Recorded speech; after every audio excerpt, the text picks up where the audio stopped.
사무엘상 하면 생각나는 세 명 누가 생각나죠? 사울, 다윗 또 네? 자, 사무엘상 하면 떠오르는 세 사람이 생각이 나야 되는데 사무엘 네, 사무엘이니까 사무엘 생각나야죠. 사무엘, 사울, 다윗 이 세 사람이 생각나는 거예요.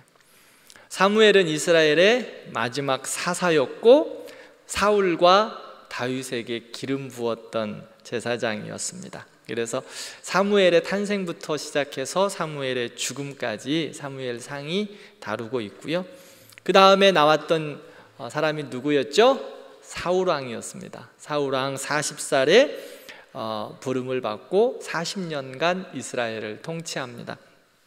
처음에는 겸손했죠. 그런데 겸손한 그 초심이 변해서 교만해졌어요. 교만하면 하나님은 교만한 사람 쓰시지 않습니다. 하나님을 떠난 인생, 안타까운 모습을 보게 되는 사울의 마무리를 우리가 보았습니다. 다윗은 왕으로 기름을 받고 기름 부음을 받고 처음에 바로 등극하지 못해요. 그때까지 누가 왕이었어요? 사울왕이 왕이었어요. 바로 등극하지 못하고 제가 지난주에 이야기했죠? 계속 도망 다녀요. 하나님이 그를 광야에서 훈련시키셨습니다. 하나님의 훈련의 시간이 약 10여 년 동안 사울을 통해서 계속 도망 다닙니다. 우리의 주변에 있는 사람들을 통해서 우리도 훈련 받는다고 말씀드렸죠? 여러분들도 훈련 중이시죠? 네, 우리도 주님 앞에 서는 날까지 계속 훈련 중이에요. 때로는 어려운 사람들을 만나서 하나님이 나를 훈련시키기도 하고 다윗은 사울을 만나서 10년 동안 계속 하나님의 사람으로 훈련되어져요. 다윗을 쫓아다니던 사울이 이제 사무엘상 31장의 마무리장에 보면 블레셋과의 전쟁에서 죽음을 당합니다. 이렇게 사무엘상이 마무리를 짓고 이제 사무엘하로 들어가겠습니다. 사무엘하, 우리 교재 84페이지입니다. 사무엘하는요, 사울 왕이 죽은 후 자연스럽게 다윗이 왕이 되는 이야기입니다. 거기서부터 시작해서 다윗 왕의 이스라엘의 통치, 그 다음에 완전한 통일 왕국을 이룬 다윗 왕, 그리고 그를 통하여서 하나님이 일하시는 것, 그런 것들을 사무엘하를 통해서 볼 수 있습니다. 참 다윗은요 대단한 왕이었어요. 그 당시에 이제 왕이 된 이후에 지금도 이스라엘 백성들은 다윗 왕을 기다리고 있는 것처럼 참 다윗 왕의 시대에 참 정치, 경제 모든 면에서 탁월함을 볼 수 있고 또 군사적으로도 정말 어느 누구도 건드릴 수 없는 그러한 나라가 되었어요. 그래서 그 당시에는 군사적으로 정치적으로 뛰어나면 옆에 있는 주변국들을 다 전쟁에서 이겨서 자기의 나라로 이렇게 하게 되는데 나라가 아주 넓어져요. 아주 나라가 넓어지는 그런 때가 되게 됩니다. 다윗 왕이 처음 왕이 되었는데요, 이제 사울이 죽고 처음 왕이 됐는데 바로 이스라엘 전체 왕 노릇을 할 수 없어요. 그래서 7년 6개월 동안 유다 지방에서 왕이 되어서 헤브론의 수도를 정하고 통치해요. 그리고 이후 모든 이스라엘의 왕이 되었을 때 이제 33년의 왕의 통일 왕국의 삶을 살게 되어서 다윗은 총 40년 동안 왕의 역할을 감당합니다. 그게 바로 40년 다윗 왕의 시대를 거느리고 이야기하고 있는 사무엘하 이야기입니다. 자, 사무엘하 서론을 좀 보겠습니다. 비번 있죠? 우리 같이 한번 읽어볼까요? 사무엘하는 시작.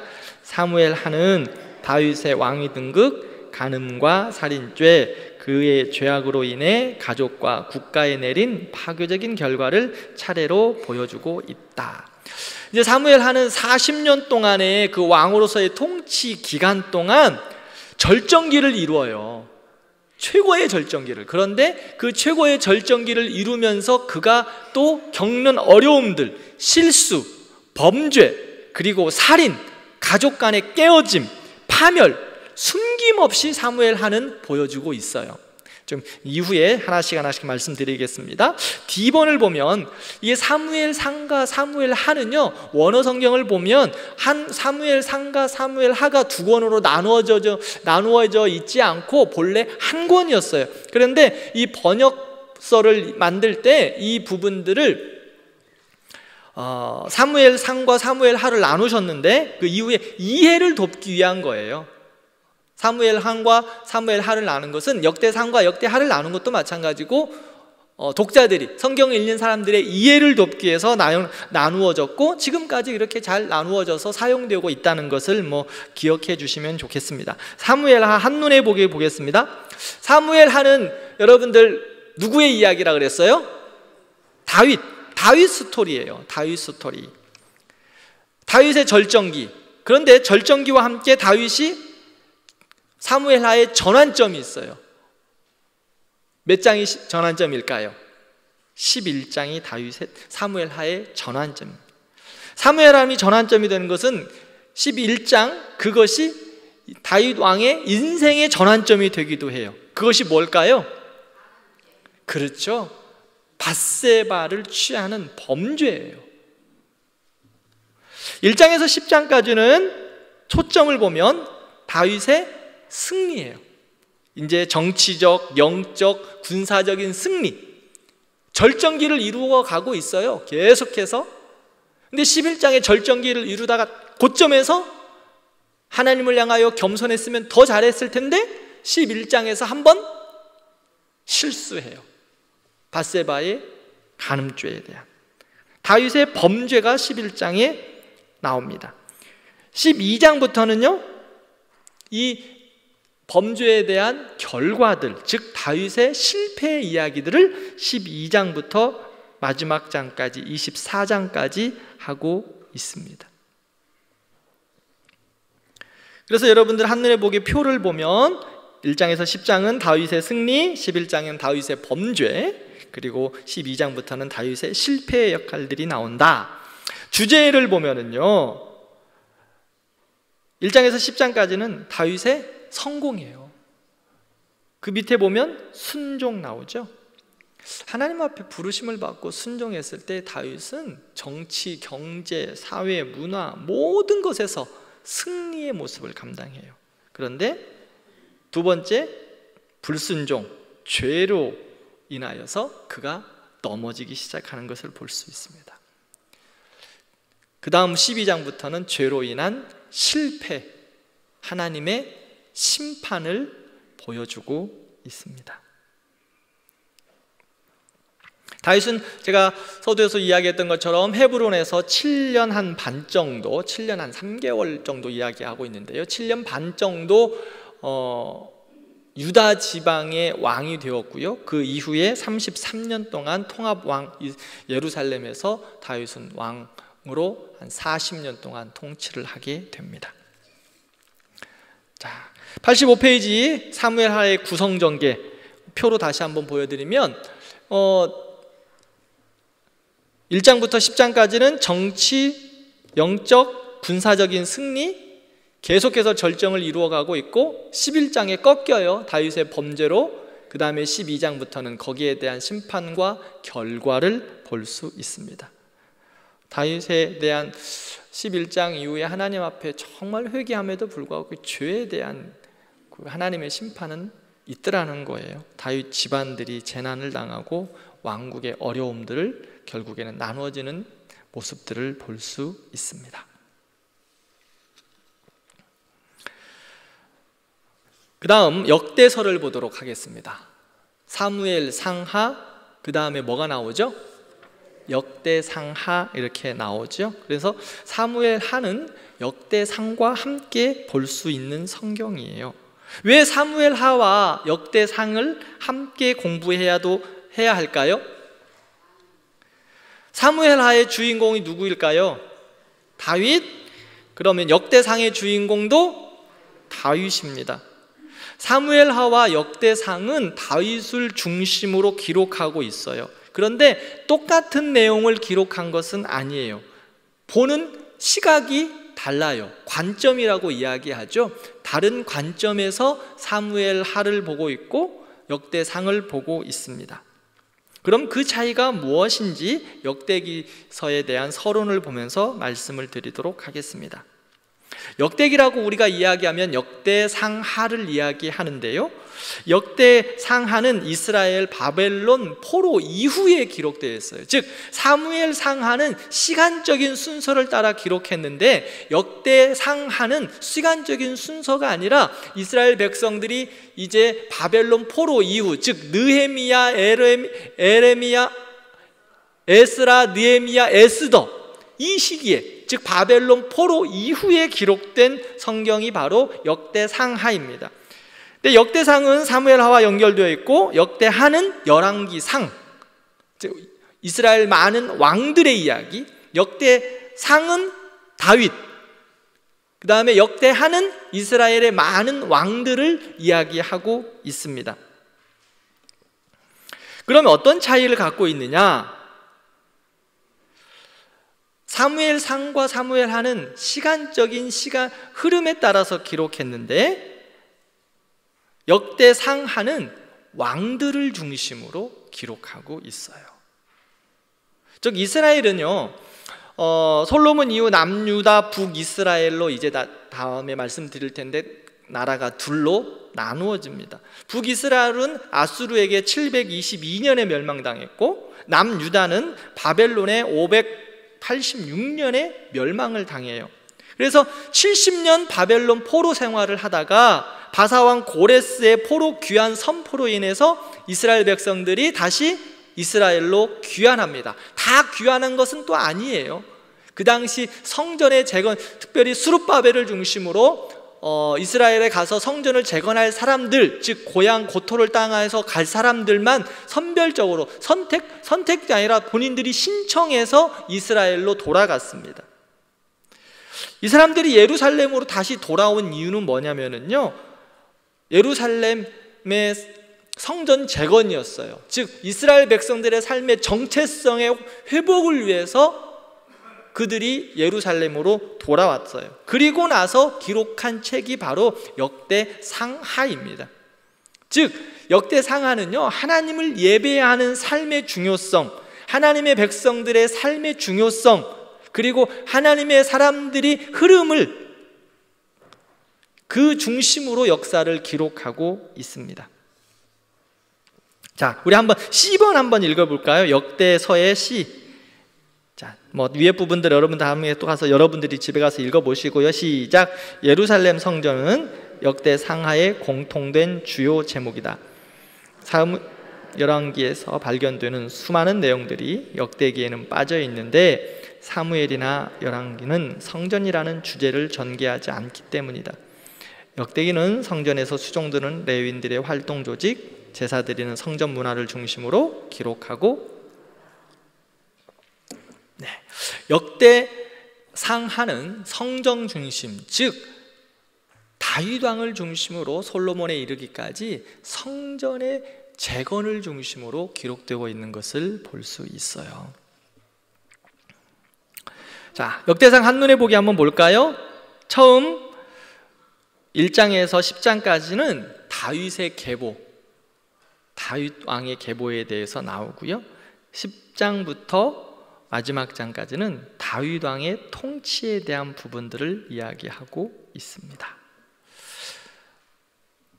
그러므로 사무엘하를 읽으면서 바로 역대상을 읽으면 여러분들이 더 깊고 더 넓은 내용들을 이해할 수 있습니다. 그 다음에 열왕기 상하를 읽으면서는 역대하를 읽으면 더 많은 도움이 되게 될 것 같아요. 자, 열왕 86페이지 보겠습니다. 사무엘서와 열왕기서, 역대서의 내용 비교 있죠?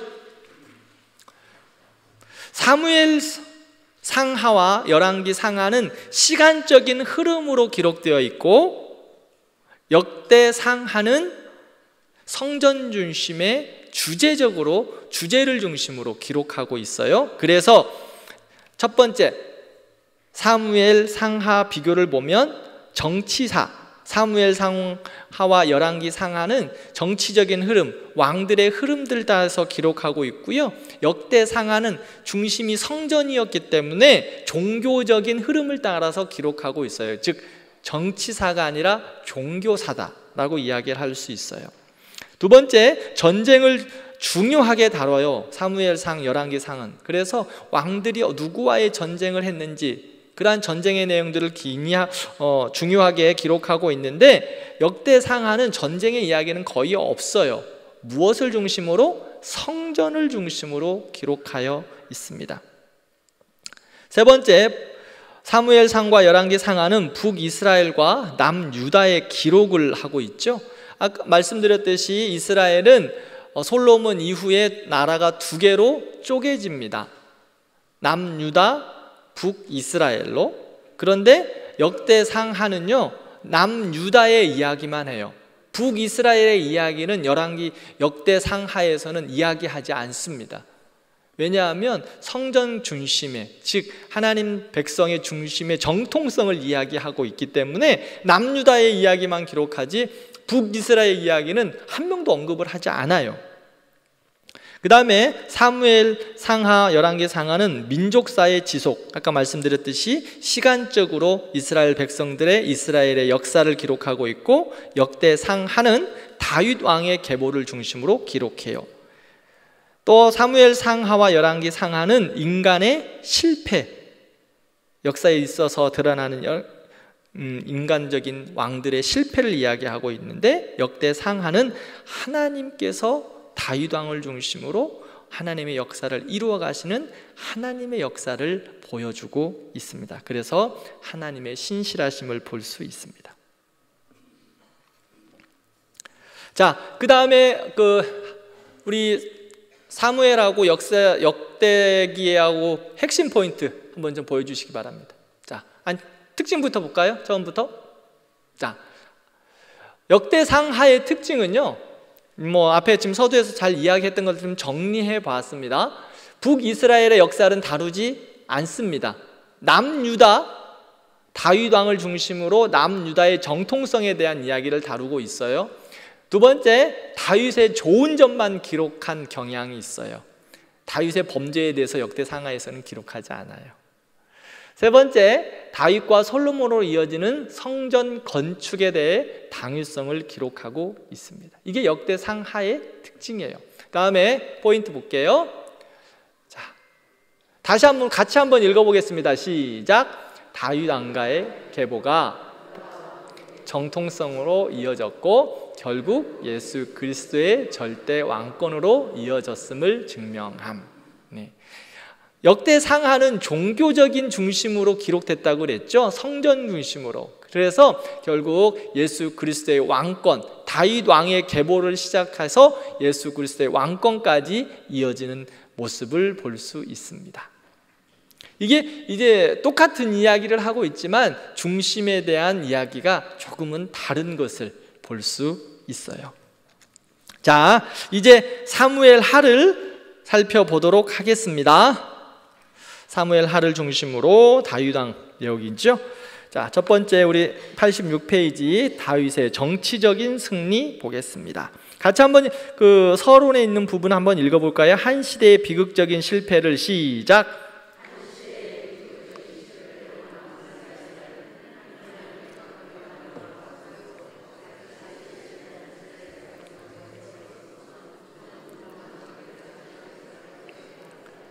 그들에게는 진정한 통치자가 필요하였다. 물론 사울도 하나님의 택하심으로 기름 부음을 받았고 이스라엘의 첫 번째 왕이 되었지만 사울은 그의 믿음을 끝까지 지키지 못하고 하나님을 거스리는 행동을 하다가 끝내는 자신의 위치를 망각하고 교만과 불순종으로 인해 버림을 받았다.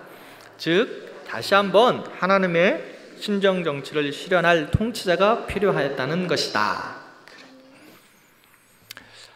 사울이 버림받고 이제 하나님께서 다윗을 세워서 다시 하나님의 신정 통치를 이루어 가시려고 하십니다. 지금도 유대인들은요, 다윗의 통치, 즉 그러한 메시아를 다시금 고대하고 있어요. 전무후무한 특별한 시대였어요. 하나님이 원하시는 신정 정치하려고 다윗을 세웠는데 그가 정치적으로, 군사적으로, 영적으로 큰 승리를 거두는 것을 보게 됩니다. 자, A번 볼게요. 사울의 죽음과 다윗의 애도. 사울과 그의 아들 요나단이 어떻게 됐죠? 블레셋과의 전쟁에서 죽임을 당했습니다. 다윗은 이를 좋아했을까요? 슬퍼했을까요? 슬퍼했어요. 그래서 그를 위하여 애도가를 짓습니다. 애가를 지어 불러요. 사울이 죽은 후에 다윗은 이제 왕이 되었습니다. 이제 정식적인 왕이 되었죠. 그런데 이스라엘 전체의 왕이 되기에는 아직까지 역부족이었어요. 그래서 헤브론에서 유다를 중심으로 7년 반을 다스립니다. 다윗이 유다를 통치할 때 그럼 반대쪽에 있는 동네, 그 지역들은 누가 통치했을까요? 그 외의 지방들은 사울의 또 다른 아들 누가 있었어요? 이스보셋이라는 사람이 있었어요. 사울의 아들 요나단밖에 생각 안 나죠? 또 다른 아들이 있었어요. 이스보셋. 그가 이제 사울 왕의 대를 이어서 왕 노릇을 하는 거예요. 그래서 다윗을 중심으로 유다에서 헤브론에서 지금 왕이 되어서 7년 반을 다스리고 그 나머지는 지금 또 다른 동네는 이스보셋이, 사울의 아들 이스보셋이 왕이 되어서 다스리고 있어요. 완전한 통치는 아니었지만 하나님께서 다윗을 통하여서 유다를 그리고 이스라엘을 세워가시는 것을 볼 수 있습니다. 그런데요, 그 7년 반 동안 어떻겠어요? 계속 전쟁하고 있어요. 누구하고? 이스보셋하고. 그러니까 서로 동족이 지금 싸우고 있는 거예요. 그런데 갈수록 다윗의 집은 강대해지고 사울의 집, 즉 이스보셋은 약해져 갑니다.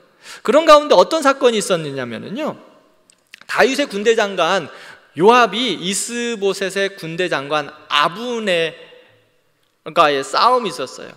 근데 아브넬이 이제 그 이스보셋을 배반하고 투항하는 거예요. 아브넬은 이스보셋의 어떻게 보면 국방부 장관이었거든요. 그러니까 이스보셋의 가장 신임을 받고 있었던 장관, 그 군사 장군이었는데 이제 나라가 기울으니까 다윗에게 투항한 거예요. 항복하겠다고. 그런데 이렇게 투항하겠다가 온 아브넬을 다윗의 장수였던 요압 장군이 그를 죽여버려요. 왜 그랬을까요? 아브넬이 요압의 동생을 전쟁 가운데서 죽였었거든요. 복수한 거예요, 복수.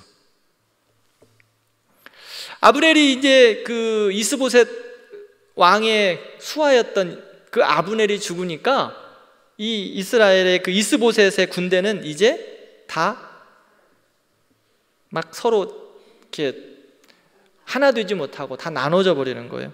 지휘관이 없어지니까 어떻게 되겠어요? 그렇게 됐겠죠? 그래서 이제 자기가 지휘관이 되겠다고 했던 사람이 나타나요. 바하나와 레갑이 자기가 지휘관이 되겠다고 드러납니다. 그래서 왕을 죽여요. 바하나와 레갑이 이스보셋 왕을 죽이고 그의 머리를 가지고 누구에게 왔겠어요? 투항한 거예요. 다윗에게. 이제 이 나라가 멸망했으니까 이쪽에 와서 투항하면 좀 인정을 받고 내가 왕을 죽여가지고 왕의 머리를 걸고 왔으니까 뭔가 좀 대우를 받을 줄 알았는데 칭찬을거녕 다윗은 그들을 어떻게 해요? 다 죽여버립니다. 이스보셋이 이렇게 죽고요, 사울 가족의 영향력은 다 사라져버렸어요. 이제 다윗이 전 이스라엘의 왕이 되었어요. 이제 온전한 왕이 된 거예요. 그래서 이스라엘을 33년 동안 다스립니다. 즉 다윗은 30세의 왕이 되었고요, 헤브론에서 7년 6개월을 다스렸고 그 다음에 예루살렘에서 33년을 다스립니다. 그래서 40년은 다윗이 통치하죠. 다윗이 왕이 된 후 여부스 사람들이 거주하는 예루살렘 성, 즉 다른 표현으로 말하면 시온성 점령하고 다윗성이라고 표합니다. 이것이 이로 인해서 이제 다윗의 정치적인 승리의 완결을 볼 수 있어요. 두 번째, 다윗의 영적인 승리를 한번 보겠습니다. 사무엘하 6장부터는 이제 다윗의 영적인 부분들을 이야기를 하고 있습니다. 다윗의 영적 승리의 핵심은 무엇일까요? 다윗 왕의 영적 승리의 핵심, 언약궤입니다. 언약궤. 언약궤를 옮기는 것이 다윗 왕의 영적 승리의 핵심이었어요. 언약궤는 무엇을 상징하죠? 하나님의 임재를 상징하는 거예요. 언약궤가 다윗 왕에 옮겨져서 다윗성의 이름과 동시에 다윗 왕은 영적인 승리의 모습이었다라고 이야기합니다. 자, 우리 한번 사무엘의 이야기를 한번 살짝 되돌아보겠어요. 언약궤는 누구에게 빼앗겼죠? 엘리 제사장 때 블레셋에게 빼앗겼어요. 엘리 제사장 때 홈리와 비니아스가 전쟁에서 지고 있는데 언약궤 들고 나가면 이길 것 같아서 들고 나갔는데 어떻게 됐죠? 블레셋에게 뺏겼어요. 그래서 블레셋 지방에 7개월 동안 거기서 살아가는데 어떻게 됐어요? 블레셋의 우상들이 목이 잘리고 팔이 끊어져서, 그리고 악종과 동기가 일어나서 다 죽어가는 거예요. 그러니까 우리 지방에서 다른 지방으로 보내고 다른 지방으로 보내고 계속 보내는 거예요. 왜? 죽겠으니까. 그래서 결국에는 어떻게 해요? 니네 가져가라, 이스라엘 니네 가져가라 해서 다시 보냅니다. 그래서 기럇여아림 아비나답의 집에 옮겨져서 그곳에서 20여 년 동안 언약궤가 머물러 있습니다. 다윗이 이제 완전하게 왕이 된 이후에, 헤브론에서 7년 반 지나고 나서 이제 완전하게 왕이 된 후에 가장 첫 번째 한 일이 무엇인 줄 아십니까? 언약궤를 예루살렘 성으로 옮기는 거였어요. 하나님의 임재의 상징인 언약궤를 왕이 이제 정말 완전하게 왕이 된 이후에 첫 번째 한 일이 바로 언약궤를 옮기는 거. 보통 대통령들이 이제 딱 왕이 되면 내각을 구성하잖아요. 그리고 국정 지표로 행하는 일 중에 가장 중요한 일을 먼저 해요. 이와 같이 다윗 왕도 마찬가지였어요. 이제 완전한 왕이 된 후 가장 중요하게 생각하는 일, 그것을 가장 먼저 한 거거든요. 그것이 뭐였어요? 언약궤를 옮기는 거예요. 다윗의 중심에는 전쟁 가운데 늘 이렇게 도망 다녀야 되는 신세였기 때문에 그 하나님의 언약궤가 그곳에 있음에도 불구하고 가져오지를 못하는 거예요. 그러나 이제 안정이 되고 나서 가장 중심으로 가장 먼저 한 일은 언약궤를 옮기는 것. 다윗이 하나님을 경외하고 그분의 임재 가운데 있기를 원하는 마음이 간절했어요. 다윗이 언약궤를 옮기려고 어떻게 했어요? 군사 3만 명을 이제 아비나답의 집에 보내요. 3만 명이 필요할까? 아니에요. 근데 그 마음이에요.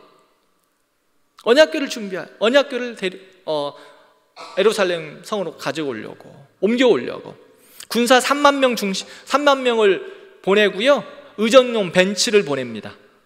특별히 주문 제작해요. 그래서 의전용 벤츠를 딱 보내가지고 군사 3만 명이 호위를 하고 벤츠 타고 언약궤 데려오라고. 그래서 새 의전용 벤츠, 지금으로 말하면 벤츠지만 새 수레, 성경만 이야기하면 새 수레를 만드는 거예요. 그러니까 언약궤를 위해서 새 수레를 만들었어요. 그래서 이제 새 수레에 언약궤를 싣고 예루살렘으로 출발합니다. 소들이 새 수레를 끌었는데 얼마 지나지 않아서 나곤의 타작마당에서 소들이 뛰기 시작해요. 갑자기 의정용 벤츠가 고장난 거예요. 지금 이게 막 소들이 뛰니까 어떡하겠어요? 언약궤가 흔들거렸겠죠.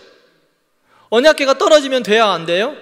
안 되니까 아비나답의 자손들이었던 아들이었던 우사가 그 언약궤를 붙잡아요. 그런데 어떻게 됐어요? 그 자리에서 죽어요. 우리 레위기 한번 생각해 볼까요? 목사님 앞에 배운 지금 그 사사기도 생각이 안 나는데 무슨 벌써 반년이 지난 레위기 이야기를 하시면 자, 레위기 한번 생각해 볼게요. 그냥 고개만 끄덕끄덕 하세요. 저 시험 들지 않게. 언약궤는요, 옮기는 방법이 따로 있었어요, 없었어요? 따로 방법이 있었어요. 하나님이 언약궤를 옮기는 방법을 다 가르쳐 주셨어요. 아무나 만지면 돼요, 안 돼요? 안 돼요. 언약궤는 제사장들이 의전용 벤치에다가 끌고 가는 게 아니라 어떻게 갖고 가야 돼요? 어깨에 매야 돼요. 새수레, 의전용 벤치, 멋진 새수레를 만들 필요가 없다고. 하나님이 하나님의 방법대로 하는 거예요. 제사장들이 언약궤를 어깨에 메고 한 걸음 한 걸음 옮겨져야 해요. 그게 옮기는 방법이었어요. 왕이 타는 그 수레에 언약궤를 실으면 안 됩니다. 그런데 하나님의 방법이 아니라 사람의 방법. 내가 했다고 내 방법이 가장 좋은 거라고 지금 다윗은 어찌 보면 한번 생각해 보세요. 다윗은 자기가 할 수 있는 가장 좋은 방법을 지금 했어요. 그죠? 그런데 그게 하나님의 마음에 합한 거였어요? 하나님의 뜻에 맞는 거였어요? 아니었어요? 내 욕심이지. 신앙생활도요, 내 욕심으로 하는 거예요. 내 마음, 나는 좋다고 하는 거예요, 내 욕심대로. 근데 하나님은 기뻐하지 않아. 내 즐거움이지. 우리의 신앙의 믿음의 삶은요, 내 즐거우라고 하는 거 아니에요. 나 좋으라고 하는 거 아니라고. 누구 좋으라고 하는 거예요? 하나님을 기쁘시게 하는 거예요. 신앙생활은 하나님 기쁘시게 하는 거기 때문에 하나님의 말씀을 따라 하나님의 법대로 하는 거예요. 다윗도 지금 하나님 앞에 이렇게 이야기할 수 있을 거예요. 하나님, 내가 지금 하나님 앞에 이 언약궤 갖고 온다고 진짜 얼마나 돈을 많이 들여가지고 새수레를 만들었는데 하나님 이러실 수 있냐고. 혹시 우리의 모습은 아닌가요? 하나님, 내가 하나님 앞에 어떻게 했는데, 내가 하나님 앞에 내가 어떻게 했는데 하나님 나한테 이러실 수 있어요? 하나님 보시면서 뭐라고 그러겠어? 네 좋으라고 네가 한 거지. 나는 너에게 은혜를 베풀고 너에게 복된 삶을 살라고 A, B, C를 했는데 너는 너 좋으라고 가나다 했잖아. 우리의 믿음의 삶은 하나님의 방법, 하나님의 말씀, 하나님을 기쁘시게 하는 거예요. 나 좋아라고 하는 거 아니에요. 하나님의 뜻대로 했을 때 하나님이 나에게 은혜를 주셔서 나도 주님이 기쁨이 되는 거지. 나에게 하나님의 은혜 가운데 나에게 주시는 하나님의 은혜이고 평안이고 행복이지. 내가 좋으려고 할 때 하나님이 기뻐하시지 않으면 결국에는 나의 기쁨도 없어요. 다윗 보세요. 지금 벤치에다가 싣고 왔는데 아비나답의 아들 우사가 죽은 거야. 마음에 실망이야. 그래서 다시 보내버려요. 다윗이 그것을 보고 너무 두려웠어요. 그리고 마음에 너무 실망했어요. 이러면 안 되는 거구나. 그리고 언약궤를 오벳에돔의 집으로 보냅니다. 그런데요, 사무엘하 6장 11절 보면 여호와의 궤가 가드 사람 오벳에돔의 집에 석 달이 있었는데 여호와께서 오벳에돔과 그의 온 집에 복을 주시니라. 하나님의 방법대로 그 안에 있으면 복을 받는 거예요. 하나님의 임재가 있는 그 사람들에게 그의 온 집이 복을 받는 거예요. 우리 모든 성도들에게도 내 욕심과 내 자랑과 내 마음대로의 신앙생활이 아니라 하나님의 방법과 하나님의 말씀과 하나님의 뜻을 따라 살아갈 때 하나님이 주시는 은혜와 복이 넘치기를 진심으로 기도합니다. 또 다윗이 오벳에돔의 집에 하나님이 복을 주셨다는 소리를 또 들었어. 그래서 어떻게 했을까요? 다시 준비해요. 이제는 지 맘대로 하지 않는 거예요. 자기 좋을 대로 하지 않아요. 자기 욕심대로 하지 않아요. 언약궤를 어떻게 옮겨야 되는가 말씀으로 공부해요. 이게 차이예요. 이제 하나님의 말씀대로 다시 다윗이 언약궤를 옮기는 거예요. 공부하고 제사장들이 언약궤를 메고 이렇게 언약궤를 옮기는 거구나 하고 제사장들을 보내서 언약궤를 메고 이제 예루살렘 성으로 가지고 옵니다. 성도 여러분, 우리도 다윗과 같이 하나님을 향한 그러한 마음이 있어야 돼요. 하나님이 그곳에 오벳에돔의 집에 은혜를 주시고 복을 주셨구나. 다윗이 어떻게 했어요? 그렇지, 내가 왕이 됐는데 이 언약궤가 예루살렘 성에 와서 우리 가족의 복을 주시고 이 나라에 복을 주셔야겠지. 그런 마음을 가지고 다시 언약궤를 가져오려고 하는 마음을 가진 거예요. 거룩한 마음이 있어요. 거룩한 열정이에요. 열정. 하나님을 향한 욕심이 있어야 돼. 내 즐거움을 향한 욕심이 아니라 하나님을 향한 열정과 하나님을 향한 마음이 있어야 된다는 거예요. 사랑하는 우리 모든 성도들에게도, 저에게도 이러한 은혜의 욕심이 있기를 바랍니다. 하나님을 향하여 좀 욕심을 좀 내세요. 하나님의 임재를 향한 거룩한 욕심을 좀 내세요. 다윗처럼. 오벳에돔의 집에 하나님의 임재가 있어서 복을 받으니까 다윗이 얼마나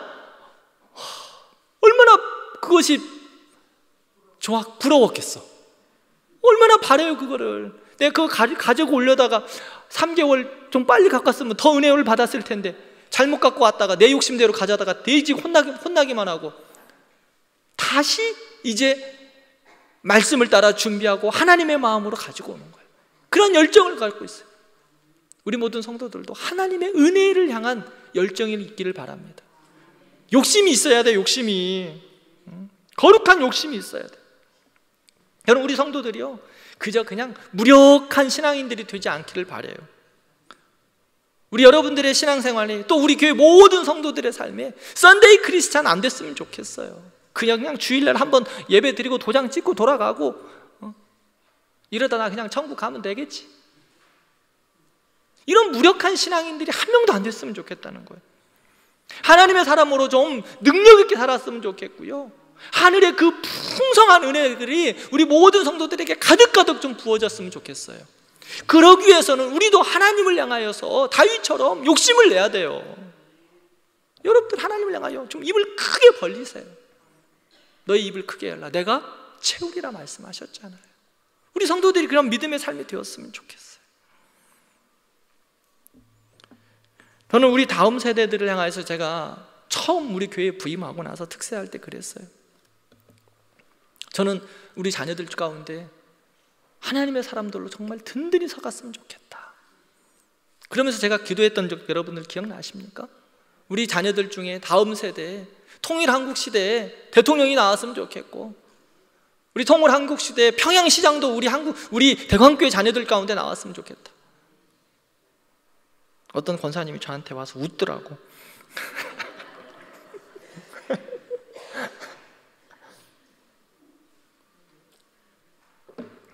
목사님, 통일 언제 될지도 모르는, 통일 언제 될지도 모르니까 저는 하나님을 향하여 입을 크게 열고 꿈은 꾸는 거예요. 저를 향한 하나님이 주신 욕심이에요. 우리 다음 세대를 향한 거룩한 욕심. 우리 믿음의 세대들이 그렇게 자랐으면 좋겠어요. 이럴 때는 아멘 더 크게 해야지. 응? 진짜로. 응? 응? 절 보고 웃지만 말고. 응? 이 꿈은 같이 꿔야 되지 않을까요? 응? 사랑하는 성도, 같이 꿔야 되잖아. 여러분들, 에이, 목사님 내 자식 아니에요. 괜찮아요. 이러면 믿음 없는 소리고, 우리 대광교회 자녀들을 우리 믿음의 자녀들이잖아. 영가족이라고 한 이야기 우리 이야기 하잖아요. 그러면 우리 자녀들을 위하여 기도할 때 그렇게 축복하면서 하나님, 이한길 목사가 우리 교회 안에서 한 40년, 50년 언제 될지 모르지만 대통령 나왔으면 좋겠대요. 하나님, 나도 이런 꿈을 꿔요. 우리 자녀들 가운데, 우리 다음 세대 가운데 평양시장도 나왔으면 좋겠고. 제가 뭔가 큰 것만을 이야기한다고 생각하지 마세요. 우리 자녀들이 하나님의 사람들로 어디서든지 그렇게 멋지게 쓰임받았으면 좋겠다는 정말 거룩한 열정이에요. 필요한 곳에서 하나님의 뜻을 이루기 위하여 그렇게 쓰임받았으면 좋겠어요. 다윗이, 우리 자녀들이 다윗이 하나님 앞에 그렇게 복을 받기 위해서 다시 열정을 가지고 나아갔던 것처럼 정말 우리 자녀들이 하나님의 사람으로 그렇게 쓰임받았으면 좋겠어요. 좋은 학자도 나왔으면 좋겠고, 좋은 선생님들도 나왔으면 좋겠고, 좋은 공무원들도 나왔으면 좋겠고, 좋은 기술자들도 좀 나왔으면 좋겠고, 우리 다음 세대들이 정말 이 시대를 책임지는 하나님의 사람으로 말해요. 기준이 하나님의 사람들로. 요즘 시대의 기준과 지식과 모든 것들이 하나님 없는 사상을 가지고 있는 이 시대 가운데 우리 자녀들이 다윗처럼 하나님 중심에서 그렇게 살아내는 하나님의 사람들 됐으면 좋겠어요. 우리 교회를 향한 아버지의 마음 끝까지 달려갈 거예요. 여러분들 같이 달려주지 않겠습니까? 이 목사 혼자 가. 저만 가라고 좀 밀어넣지 마시고, 목사님 내 나이 80인데 아이고 저는 이제 이렇게 하다가 천국 갈래. 제가 이야기했죠. 사명 다하는 데까지 하나님이 데려가신다? 안 데려가신다니까. 하나님 앞에 가는 그날까지 사명 감당하면서 가세요. 목사님 내가 뭐 할 수 있어? 기도하면 되지. 그리고 아이들 보면서 사랑한다 축복하면 되죠. 그리고 아이들 5월 5일 날도 뭐 우리 주일학교에서 또 행사할 거예요. 그러면 우리 아이들 보면서 축복해주고 기도해주고. 내 나이 80인데 뭘 할 수 있냐? 우리 성도들을 갈렙보세 갈세 몇 살에? 85세에 이 산지를 내게 주소서. 갈 수 없는 땅, 가장 어려운 그곳을 향하여 좋은 것 받을 수 있었어요, 갈렙은. 그러나 그거 다 포기하고 가장 어려운 헤브론 땅, 그 땅 달라고 기도하고 있다고요. 그 땅, 이 산지 내게 주소서. 주님 부르시는 그날까지 우리 모든 성도들, 우리 권사님, 장로님, 집사님, 목사님 내 나이가, 노래도 있잖아. 내 나이가 어때서. 하나님이 부르시는 날까지 나이 계산하지 말고. 얼마나 멋져요. 사명 다하다가 주님이 부르시면 가는 거예요. 부르시면 가는 거야. 그래서 여러분들 지금도 하나님을 향하여 입을 열라. 입을 크게 여세요. 하나님을 향하여 꿈을 꾸시고, 우리 교회를 향하여 꿈을 꾸시고, 우리 자녀들을 향하여 꿈을 꾸시고, 그렇게 다윗처럼 다시 시작해 보는 거예요. 말씀을 따라서. 다윗이 언약궤를 어떻게 가지고 들어오는지 다음 주에 하겠습니다. 같이 기도해요.